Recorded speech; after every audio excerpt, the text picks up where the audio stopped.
السلام علیکم ورحمۃ اللہ وبرکاتہ نحمده ونصلی علی رسولہ الکریم اما بعد فاعوذ باللہ من الشیطان الرجیم بسم اللہ الرحمن الرحیم رب اشرح لی صدری ویسر لی امری واحلل عقدۃ من لسانی یفقہوا قولی رب زدنی علما رب زدنی علما رب زدنی علما وفہما۔ الحمد للہ رب العالمین الرحمن الرحیم مالک یوم الدین ایاک نعبد و ایاک نستعین اہدنا الصراط المستقیم صراط الذین انعمت علیہم غیر المغضوب علیہم ولا الضالین آمین۔ سورۃ الفاتحہ مکہ میں نازل ہوئی، اس کا 1 رکوع اور 7 آیات ہیں۔ ہم قرآن پڑھتے ہوئے اکثر ایک غلطی کر جاتے ہیں کہ ہر لفظ کے آخر کو لمبا کر دیتے ہیں۔ مثال کے طور پہ مالکی، نعبدو، انعمتا، مغضوبی، اس طرح ہم ہر لفظ کے آخری حرف کو لمبا کر دیتے ہیں، جو کہ صحیح نہیں۔ آج جو میں آپ کو بتانے والی ہوں، اس کی پریکٹس آپ نے تب تک کرتے رہنا ہے جب تک آپ کی عربی صحیح نہیں ہو جاتی، آپ اس غلطی کو چھوڑ نہیں دیتی۔ ایک بات ہمیشہ یاد رکھیے گا کہ جس لفظ کے حروف پر خالی زبر ہے، خالی زیر ہے، خالی پیش ہے، تو اس حرف کو آپ نے لمبا نہیں کرنا۔ یعنی جس حرف کے اوپر زبر ہو، پیش ہو یا اس کے نیچے زیر ہو، تو اسے آپ نے بالکل بھی لمبا نہیں کرنا، ٹھیک ہے؟ یہ پریکٹس آپ نے بار بار کرنی ہے، بار بار پڑھنے کی کوشش کرنی ہے۔ آپ کو انشاءاللہ تلاوت بھی سینڈ کی جائے گی، اسے بار بار سنیے گا، ویسے ہی پڑھنے کی کوشش کیجیے گا۔ غلطیاں میں نے آپ کو بتا دیں کہ ہم کس طرح کی غلطیاں کرتے ہیں۔ نعبدو، اس دال کو ہم لمبا کر دیتے ہیں، مالکی کی کاف کو لمبا کر دیتے ہیں، انعمتا کے تا کو لمبا کر دیتے ہیں۔ آپ نے اسے لمبا بالکل نہیں کرنا۔ جانتی ہوں کہ آپ میں بہت ساری بہنیں ایسی ہیں جو کافی ایج کی ہیں، وہ ساری زندگی ایسے ہی پڑھتی آئی ہیں، مشکل ہوگا ان کے لیے لیکن ناممکن نہیں ہے، یہ کہیں جانے اب کر سکتی ہیں۔ یہ رب کا قرآن ہے، اسے ہم نے درست کرنا ہے، اسے ہم نے ٹھیک پڑھنے کی کوشش کرنی ہے، ٹھیک ہے؟ کوشش کرنے سے کون سا کام نہیں ہوتا، آپ نے کوشش کرنی ہے، ٹھیک ہے؟ اللہ تعالیٰ آپ کا حامی و ناصر ہو، آپ کو کامیابیوں سے نوازے۔ تو اب ہم آتے ہیں اس بات کی طرف کہ ہمارا سبق کیسا ہے آج کا۔ میں آپ کو بتا دوں، سبق بڑا آسان ہے، یقین جانیں۔ آج کے سبق میں صرف ایک لفظ ایسا ہے جو خالصتاً عربی زبان کے ہے، یعنی جسے ہم اردو میں نہیں بولتے۔ باقی آج کے سبق میں جتنے بھی الفاظ آئے ہیں وہ تمام کے تمام ہر اردو میں بھی استعمال کرتے ہیں۔ یہاں سے آپ کو اندازہ ہو گیا ہوگا کہ سبق ہمارا کتنا آسان ہے۔ وہ جو ایک لفظ ہے وہ کون سا ہے؟ الدین۔ الدین، جزا، اس کا ترجمہ کیا کریں گے؟ جزا، ٹھیک ہے؟ صرف یہ لفظ ہے جسے ہمیں یاد کرنا ہوگا۔ باقی کے جو الفاظ ہیں الحمدللہ سے لے کر وللضالین تک، وہ تمام کے تمام اردو میں بھی بولے جاتے ہیں۔ جیسے الحمد ہے، ہم عام طور پہ اردو میں بولتے ہیں الحمدللہ، حمد و ثنا۔ عالمین، عالم، اردو میں بولا جاتا ہے نا، عالم اسلام، عالم کفر۔ مالکی، مالک، یہ لفظ ہم اردو میں بولتے ہیں۔ الرحمن، الرحیم، رحم، رحمت، یہ بھی ہم اردو میں بولتے ہیں۔ یوم، یوم آخرت، یوم آزادی، ٹھیک ہے؟ نعبدو، عبادت سے ہے، عبادت، عابد، معبود۔ واو، واو بھی اردو میں بہت زیادہ استعمال کیا جاتا ہے. واو کا ترجمہ ہم اور سے کرتے ہیں، جیسا کہ شان شوکت، ٹھیک ہے، نستعین. اس سے ملتا جلتا لفظ بھی اردو میں استعمال ہوتا ہے، استعانت، تعاون، معاون، ٹھیک ہے. اہدنا، ہدایت، الصراط، پل صراط، مستقیم ہم بولتے ہیں خط مستقیم، جو بالکل خط سیدھا ہو اسے ہم بولتے ہیں خط مستقیم. انعمت، انعام، نعمت، ٹھیک ہے.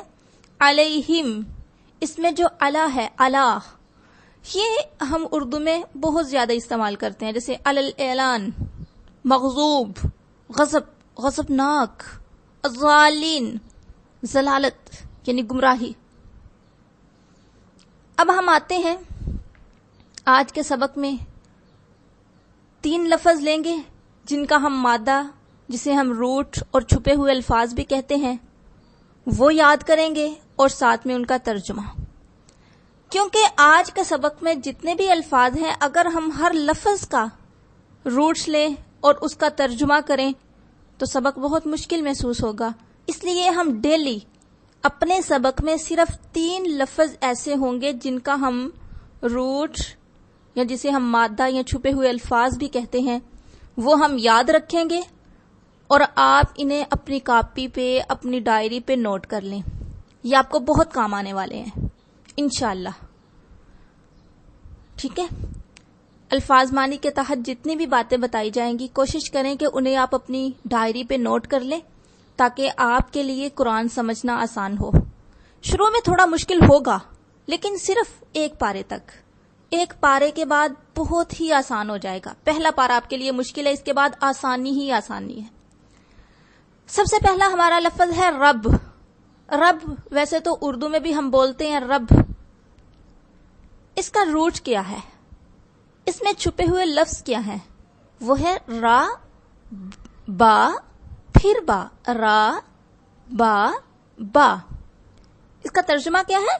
تربیت کرنا، پرورش کرنا. یہ جو رب ہے، یہ لفظ قرآن میں 955 مرتبہ آیا. گویا اگر آپ آج کے سبق میں رب کا مادہ، روٹ، چھپے ہوئے لفظ یاد کرتی ہیں اور اس کا ترجمہ یاد کر لیتی ہیں تو 955 جگہ پہ یہ جو لفظ استعمال ہوا وہ سب آپ کو آ جائے گا. اسی طرح الرحمن، را حامیم، را حامیم، اس کا مطلب ہوتا ہے رحمت، شفقت، مہربانی. تو الرحمن بہت مہربان، بہت رحمت کرنے والا، بہت شفیق. یہ تمام اس کے ترجمے کیے جا سکتے ہیں. اور یہ لفظ ایسا ہے جو قرآن پاک میں 563 مرتبہ آیا. نعبدو، نعبدو، اس کا روٹ عین با دال، عین با دال، عین با دال. اس کا مطلب ہوتا ہے عبادت کرنا، عاجزی، انکساری کرنا. تو نعبدو کا ہم ترجمہ کریں گے ہم عبادت کرتے ہیں. عین با دال سے بنا ہوا لفظ قرآن میں 275 جگہوں پہ آیا. یہ 3 لفظ ہیں جن کا آپ کو مادہ اور ترجمہ یاد کرنا ہوگا. باقی کتنی تعداد میں قرآن پاک میں آئے یہ یاد کرنا ضروری نہیں ہے، وہ میں نے آپ کی آسانی کے لیے آپ کو بتایا تاکہ آپ گھبرائیں نہیں. تو اب ہم آتے ہیں علامات کی طرف یا ایسے الفاظ کی طرف جو قرآن پاک میں بار بار استعمال ہونے والے ہیں. سب سے پہلے ہم دیکھتے ہیں عالمین کو. عالمین، عالم کا مطلب ہے جہاں. عالم کے آخر میں جو یا اور نون ہے آپ نے یہ یاد رکھنا ہے. یا ساکن ہو، یا ساکن کے بعد نون کے اوپر زبر آئے تو یہ سب کا معنی دے گا. یہ کس کا معنی دے گا؟ سب کا معنی دے گا. عالمین، عالم کہتے ہیں جہاں کو، اور جب ہم نے اس کے آخر میں یا ساکن اور نون لگایا تو یہ سب کا معنی دے گا. ترجمہ کیا ہوگا؟ عالمین، سب جہاں، سب جہاں. دیکھیں یہی 2 لفظ ہمارے سبق میں ایک اور جگہ پہ آئے. سب سے آخری لفظ وَلَضَّالِّينَ، دیکھیں آخر میں ہے نا، یا ساکن ہے، نون کے اوپر زبر ہے، تو الضالین، زال کا مطلب تھا گمراہ، اور جب ہم نے آخر میں یا نون لگا دیا تو مطلب ہو گیا سب گمراہ. ٹھیک ہے، آپ نے یا اور نون کو یاد رکھنا ہے. اس کے بعد ہمارے سبق میں ایک لفظ ہے جو 2 بار آیا، ایاک نعبد و ایاک نستعین. آپ کاف کو یاد کیجئے، آپ نے کاف کو یاد رکھنا ہے. جو کاف ہے ایاک کا، یہ تیری، تجھ، تو کا معنی دیتا ہے. ٹھیک ہے، جیسے ایاک تیری ہی جو ہے یہ ایاک کا مطلب ہے. ایاک تیری ہی، نعبدو ہم عبادت کرتے ہیں، و ایاک اور تجھ سے ہی. ٹھیک ہے، آپ نے کاف کو یاد رکھنا ہے. نعبدو اس میں آپ نے نون کو یاد رکھنا ہے. یہ جو عین با دال سے پہلے نون ہے نا، یہ آپ نے یاد رکھنا ہے. کسی بھی لفظ کے شروع میں اگر نون آ جائے تو عام طور پہ وہ ہم کا معنی دے گا. وہ کس کا معنی دے گا؟ ہم کا. نعبدو ہم عبادت کرتے ہیں، نعبدو ہم عبادت کرتے ہیں. ٹھیک ہے، اس کے بعد ہے انعمتا، آپ نے تا کو یاد رکھنا ہے. اگر کسی بھی لفظ کے آخر میں تا آ جائے تو اس کا ترجمہ ہم تو نے سے کریں گے، تو یا پھر تو نے سے کریں گے. یہ آپ نے یاد رکھنا ہے. اس کے بعد ہمارے سبق میں ایک لفظ ہے الذین. یہ لفظ قرآن پاک میں بہت جگہوں پہ آیا. الذین اس کا معنی ہم جملے کو مد نظر رکھتے ہوئے کریں گے. عام طور پہ اس کا معنی جو، یا جنہوں نے، یا جن، یا جنہیں، یہ اس کا ترجمہ کیا جاتا ہے. آپ نے ان علامات کو اور بار بار آنے والے الفاظ کو اچھے سے یاد کر لینا ہے. اس کے بعد میں آپ کو بتا دوں کہ آج کے سبق میں آپ نے سنانا کیا ہے. آج کے سبق میں آپ نے سورۃ الفاتحہ مکمل عربی اور سورۃ الفاتحہ کا لفظی ترجمہ سنانا ہے. باقی ہم انشاءاللہ ترجمہ اور تفسیر پڑھتے ہیں. اعوذ میں پناہ میں آتی ہوں، باللہ اللہ کی، من الشیطان الرجیم شیطان مردود سے، بسم اللہ اللہ کے نام سے، الرحمن جو بہت مہربان، الرحیم نہایت رحم کرنے والا ہے. الحمد ہر قسم کی تعریف، للہ اللہ کے لیے ہے، رب العالمین جو تمام جہانوں کا رب ہے، الرحمن نہایت مہربان، الرحیم بہت رحم کرنے والا ہے، مالکی مالک ہے، یوم الدین بدلے کے دن کا، جزا کے دن کا، ایاک صرف تیری ہی، نعبدو ہم عبادت کرتے ہیں، و ایاک اور صرف تجھ ہی سے، نستعین ہم مدد مانگتے ہیں.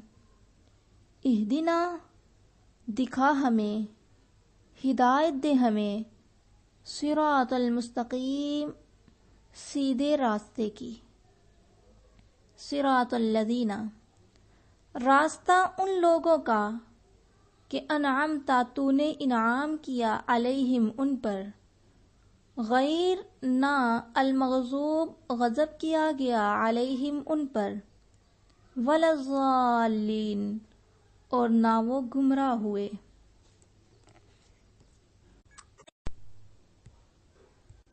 جب بھی قرآن پاک کی تلاوت شروع کریں تو تعوذ ضرور پڑھ لیجئے گا. اللہ رب العزت فرماتے ہیں فَإِذَا قَرَأْتَ الْقُرْآنَ فَاسْتَعِذْ بِاللَّهِ مِنَ الشَّيْطَانِ الرَّجِيمِ. بس جب تو قرآن پڑھے تو مردود شیطان سے اللہ کی پناہ طلب کر، اور ہر سورت کو شروع کرنے سے پہلے تسمیہ پڑھے، یعنی بسم اللہ الرحمن الرحیم، سوائے سورہ توبہ کے. اعوذ باللہ من الشیطان الرجیم، بسم اللہ الرحمن الرحیم. سورۃ الفاتحہ سورۃ الفاتحہ کو فاتحہ اس لیے کہا جاتا ہے کہ اس سے اللہ کی کتاب کا آغاز ہوتا ہے۔ اس سورہ مبارکہ کا نام ایک السبع المثانی بھی ہے، کیونکہ اس میں 7 آیات ہیں جو بار بار دہرائی جانے والی ہیں۔ اس سورہ مبارکہ کو ام القرآن، ام الکتاب اور القرآن العظیم بھی کہا جاتا ہے۔ اس سورہ مبارکہ کی اہمیت کا اندازہ اس بات سے لگایا جا سکتا ہے کہ جو بندہ نماز پڑھے اور نماز میں سورۃ الفاتحہ نہ پڑھے تو اس کی نماز نہیں ہے۔ ہر نماز کی ہر رکعت میں سورۃ الفاتحہ کا پڑھنا فرض ہے۔ اللہ کے نبی صلی اللہ علیہ وسلم کا فرمان ہے، لا صلاۃ لمن لم یقرأ بفاتحۃ الکتاب، جو شخص سورۃ الفاتحہ نہ پڑھے اس کی نماز نہیں ہوتی۔ اللہ کے نبی صلی اللہ علیہ وسلم کی ایک حدیث ہے، آپ صلی اللہ علیہ وسلم نے اپنے ایک ساتھی سے کہا کہ میں تمہیں ایک سورت بتاؤں گا جو قرآن کی سب سورتوں سے بڑھ کر ہے۔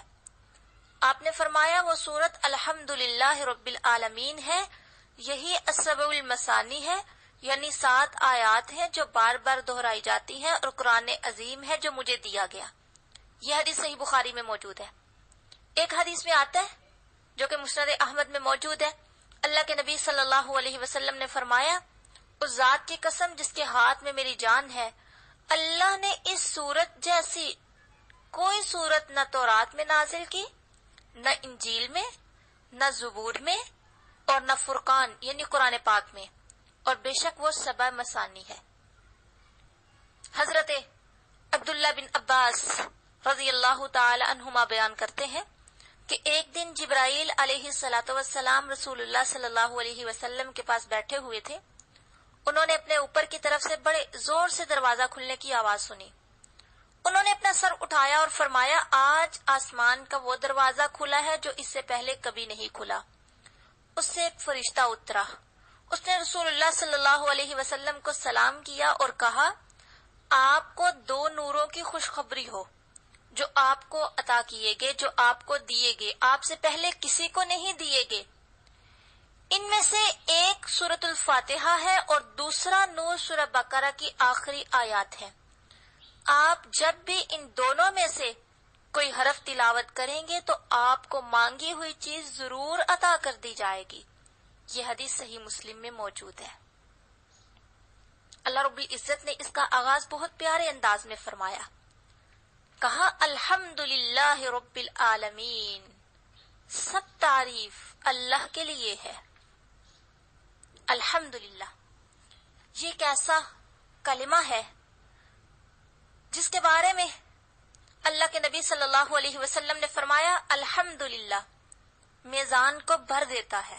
یہ حدیث صحیح مسلم میں موجود ہے۔ اللہ کے نبی صلی اللہ علیہ وسلم نے فرمایا، ایسا کوئی نہیں جس کو اللہ سے زیادہ اپنی تعریف پسند ہو، اسی لیے اس نے خود بھی اپنی تعریف کی ہے۔ الحمدللہ، اور اسلامی تہذیب بھی ہے۔ ایک مسلمان ہونے کے ناطے مسلمان کا حق بھی بنتا ہے کہ مسلمان کثرت کے ساتھ اس جملے کو، اس کلمے کو اپنی زبان پہ جاری رکھیں، الحمدللہ الحمدللہ۔ اگر ہم احادیث کا مطالعہ کریں تو پتہ چلتا ہے کہ الحمدللہ اللہ کے نبی صلی اللہ علیہ وسلم تب بھی پڑھتے جب اپنے خطبے کا آغاز کرتے۔ اسی طرح نیند سے بیدار ہوتے تو کہتے الحمدللہ، سونے کے لیے بستر پر جاتے تو کہتے الحمدللہ، کھانا کھانے کے بعد جو دعا میں کلمات پڑھے جاتے ہیں اس میں بھی الحمدللہ ہے، جب چھینک آئے تو اس پر بھی الحمدللہ کہنا چاہیے، اچھا خواب دیکھا اس پر بھی الحمدللہ کہنا چاہیے، بہتری یا بھلائی کی کوئی چیز دیکھی تو الحمدللہ کہنا چاہیے۔ الحمدللہ سب تعریف، کیا مطلب؟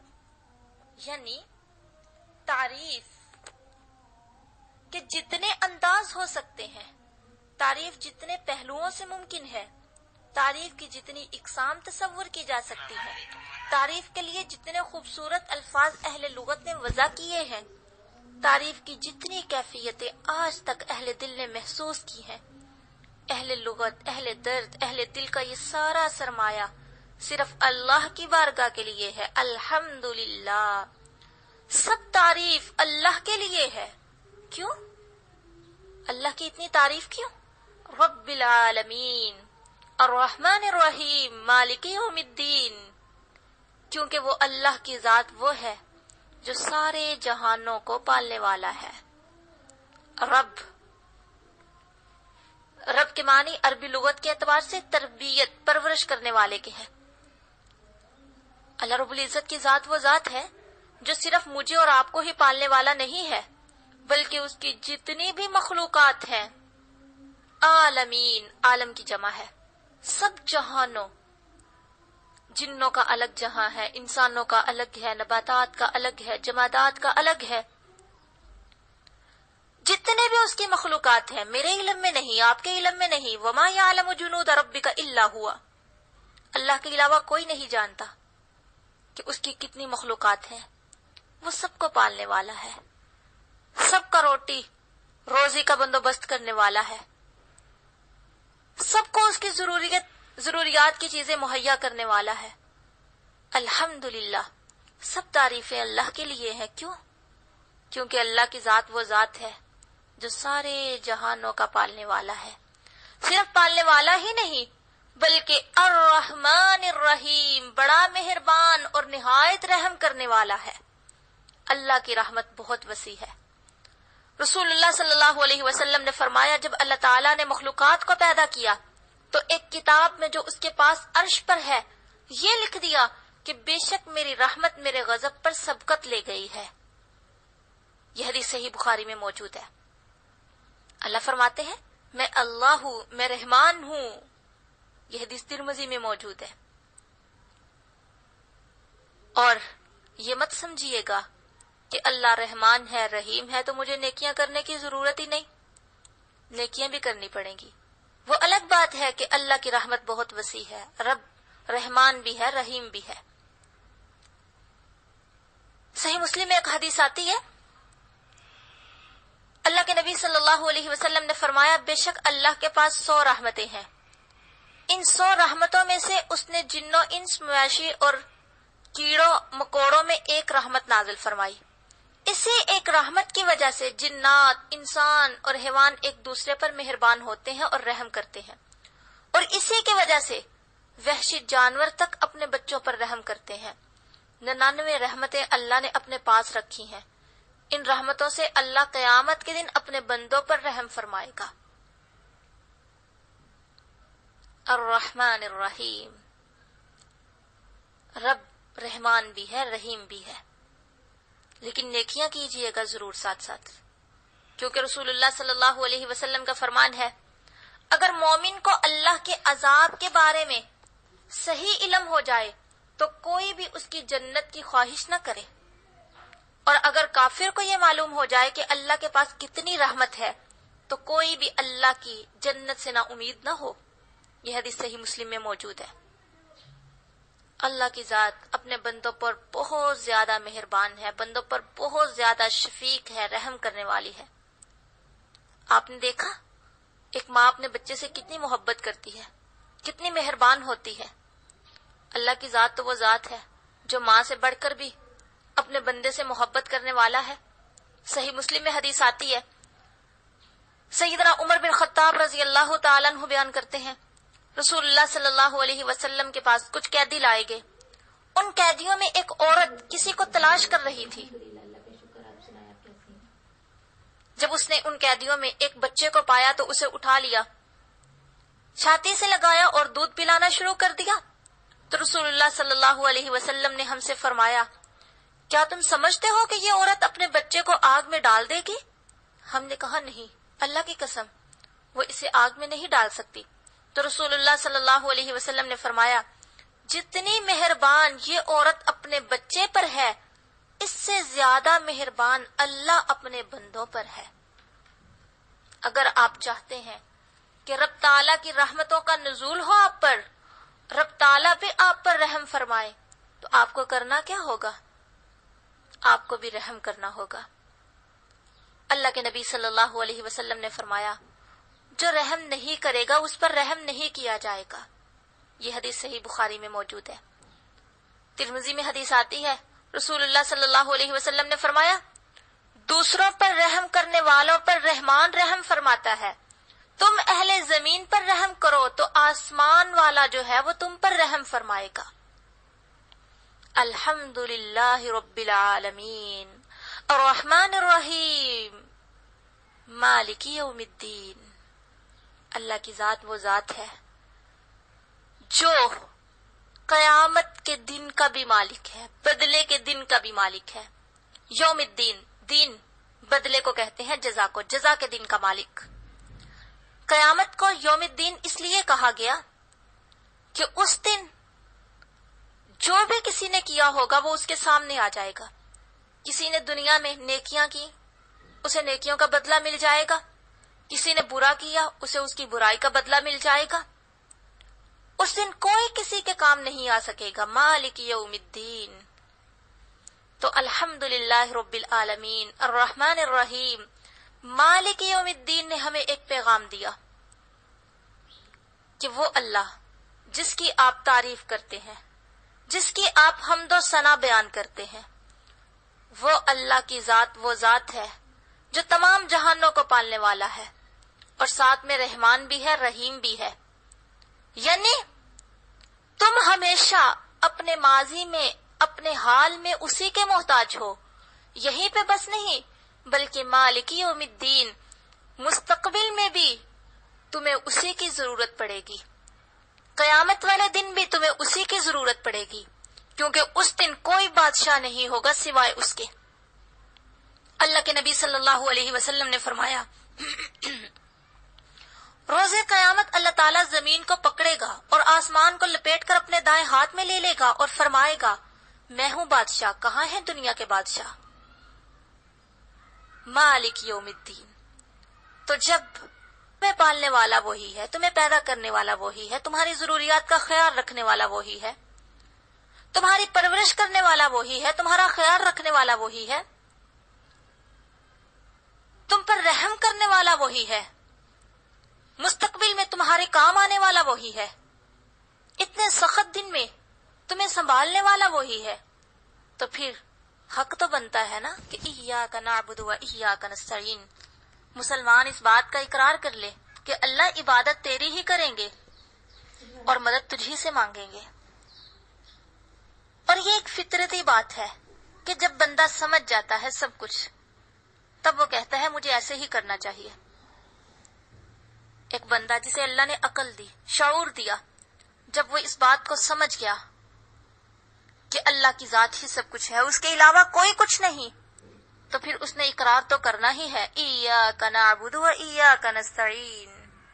اے اللہ، ایاک صرف تیری ہی، نعبد ہم عبادت کرتے ہیں، صرف تیری ہی، تیرے ساتھ کسی اور کو شریک نہیں کریں گے۔ عبادت اس کے معنی ہے کسی کی انتہائی تعظیم اور محبت، فرمانبرداری کا اظہار کرنا۔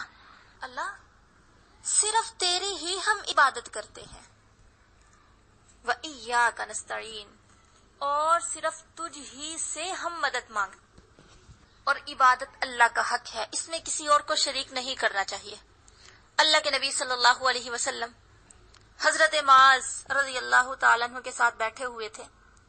رسول اللہ صلی اللہ علیہ وسلم نے ان سے پوچھا ہے معاذ جانتے ہو اللہ کا بندوں پر کیا حق ہے اور بندوں کا اللہ پر کیا حق ہے؟ انہوں نے عرض کیا اللہ کے رسول، اللہ اور اس کا رسول بہتر جانتے ہیں۔ پر اللہ کا حق یہ ہے کہ وہ صرف اسی کی عبادت کریں، اس کے ساتھ کسی کو بھی شریک نہیں ٹھہرائیں، اور بندوں کا اللہ پر حق یہ ہے کرے وہ اسے عذاب نہ دے۔ یہ حدیث صحیح بخاری میں موجود ہے۔ عبادت صرف اللہ کی جائے گی، اللہ کے ساتھ کسی اور کو شریک نہیں کیا۔ وَإِيَّاكَ نَسْتَعِينُ، مدد اللہ سے مانگی جائے گی، اللہ کے علاوہ کسی اور سے مدد نہیں مانگی جائے گی۔ اور یہ کب ممکن ہے؟ جب اللہ پر پورا پورا بھروسہ ہو۔ ایک بندے کے بارے میں ہم جانتے ہیں کہ وہ بندہ میرا کام نہیں کر سکتا، اس پہ ہمیں بھروسہ نہیں ہے، تو اس سے ہم مدد کیسے مانگ سکتے ہیں؟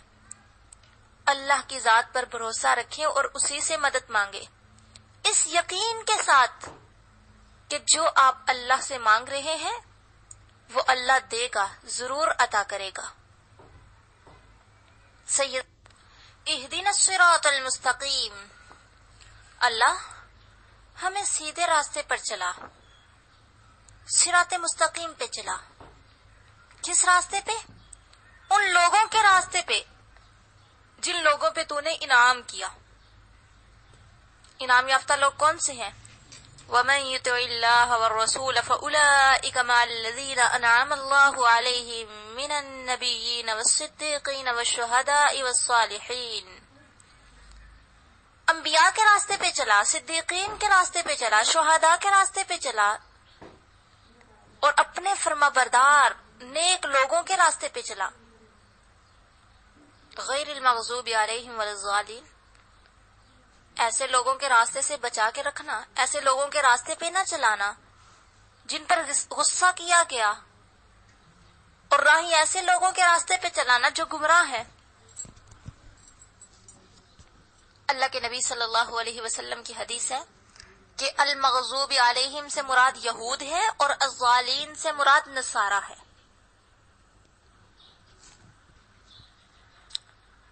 رسول اللہ صلی اللہ علیہ وسلم کی سنت ہے کہ سورۃ الفاتحہ کے آخر میں آمین کہا جائے۔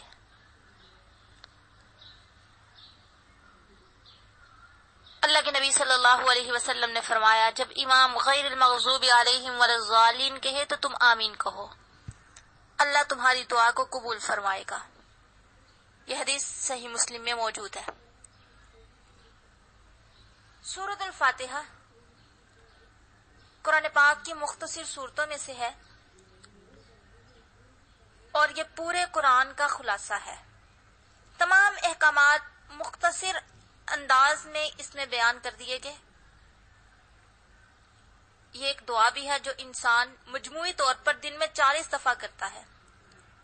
مجموعی اس طرح کہ اس میں ہر جگہ جمع کا صیغہ ہے، یعنی ہم استعمال کیا گیا، ایاک نعبد و ایاک نستعین اہدنا الصراط المستقیم۔ تو یہ جمع کا صیغہ ہے جو امت مسلمہ کے اتحاد کی طرف اشارہ کرتا ہے۔ اگر آپ خلوص نیت سے اس کو پڑھیں تو اس کی وجہ سے بہت سی معاشرتی، روحانی، جسمانی، ملکی خرابیوں سے نجات مل سکتی ہے۔ اللہ رب العزت کی وحدانیت اور عظمت و انتظام کا جب مکمل یقین ہو جاتا ہے تو رشوت، سفارش، بے سکونی، لڑائی جھگڑے، قتل و غارت، ان سب چیزوں کا خاتمہ ہو جاتا ہے۔ سورۃ الفاتحہ نے ہمیں سبق دیا کہ تعریف اللہ کی کرنی ہے، الحمدللہ کہنا ہے۔ اس سورہ مبارکہ نے ہمیں بتایا کہ وہ رحمان ہے، رحیم ہے، کبھی مایوس نہ ہونا۔ اس سورہ مبارکہ نے ہمیں بتایا کہ عبادت اسی کی جائے گی، مدد اسی سے مانگی جائے گی۔ اور اس سورہ مبارکہ نے ہمیں سبق دیا کہ رب تعالیٰ کی توفیق کے بغیر کوئی کچھ نہیں کر سکتا۔ ایاک نعبد و ایاک نستعین اہدنا الصراط المستقیم، جبھی تو رب تعالیٰ سے دعا مانگی گئی اللہ ہمیں سیدھا راستے پر چلنے کی توفیق عطا فرما۔ آمین یا رب العالمین، وآخر دعوانا ان الحمد للہ رب العالمین۔